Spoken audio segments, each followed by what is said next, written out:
with our chief White House correspondent, Jon Karl, right here, our chief political analyst, Matthew Dowd, as well. And, John, let me begin with you in these protests. You see the president's opponents trying to push several different levers. You have the protests, you have new lawsuits about his tax returns, you have Democrats in the Senate saying they want to make this part of the tax reform debate. Yeah, a big effort to try to compel the president to release his taxes through Congress. And, George, that's not going to work as long as you have Republicans controlling Congress. But what I do see happening is more Republicans saying that they would be willing to support a bill that would say that the next president of the United States would need to be compelled to release his taxes. And you've got some states considering bills like that as well. Matthew Dowd, meanwhile, the resistance also going to face a real test tomorrow, a key special election in Georgia to fill the seat of former Congressman Tom Price, who now runs health care for the president.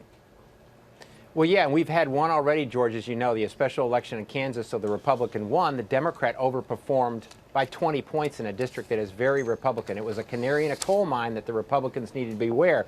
But Georgia is probably going to be a big crack in the dam because right now the Democrat is heavily ahead. The question is, can he win it without a runoff? If a Democrat wins that district in Georgia, then there's a real chance that Democrats could take back Congress in 2018. John, I don't know if the president was watching, but safe to say he would disagree with Matt's analysis of Kansas. He put out a tweet yesterday saying the recent Kansas election Congress was a really big media event until the Republicans won. Now they play the same game with Georgia. Bad. But there is a fact here. Trump carried that district in Kansas by 27 points. The Republican won by only 6 points. Now, it was a victory for the Republicans, but it was a scare, and the Democrats didn't invest in that race. This Georgia race is critical because it is, we're a long way from the midterm elections.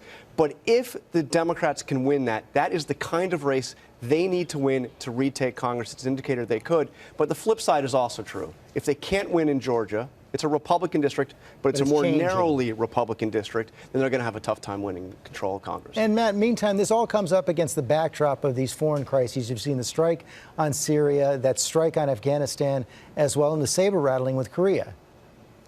Well, yeah, and the interesting thing, they haven't seemed to have affected Donald Trump's approval ratings in the country. Within the first days after inauguration, he had a majority of the country disapproving of him. Today, even after all these actions that he's taken, a majority of the country still disapproves. What's happening is the country is seeing these actions in a prism from their own viewpoint. People that don't like Donald Trump see them as erratic and dangerous. People that like Donald Trump see them as strong and decisive. But everybody, I think, is waiting for what is the fundamental foreign policy strategy. It does seem to have brought more organization to the core of the White House, though. Yeah, and I'll tell you, George, these events that we see playing out now on the international stage will do more or could do more to define the Trump presidency than any of the other controversy, any of his domestic agenda. This is the real test of his presidency. Happens to almost every president. Jon Karl, thanks very much.